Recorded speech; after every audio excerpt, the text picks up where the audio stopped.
अहिल्यानगर हादरले. शेतात काम करणाऱ्या महिलेवर जीवघेणा हल्ला. भर दिवसा दागिने लंपास. वारुळाचा मारुती परिसरातील धक्कादायक घटना. जखमी महिलेवर जिल्हा रुग्णालयात उपचार सुरू. अहिल्यानगरमध्ये वारुळाचा मारुती परिसरात 30 एप्रिल रोजी सायंकाळी शेतात काम करणाऱ्या 39 वर्षीय महिलेला तिघा अज्ञात चोरट्यांनी मारहाण करून चाकूचा धाक दाखवत गळ्यातील व कानातील सोन्याचे दागिने लुटले. जखमी महिलेला जिल्हा रुग्णालयात उपचारासाठी दाखल करण्यात आले असून पोलीस तपास सुरू आहे. माझं नाव सुनंदा संतोष वामन. मी वारोळाचं मारुती इथे राहते आणि आमची शेती खंडोबा रोड BJPचं ऑफिस त्याच्या पाठीमागं आहे.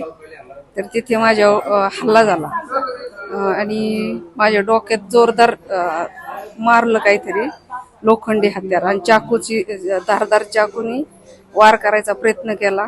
माझ्या गळ्यातलं कानातलं नाकातलं सगळं घेऊन गेले ते.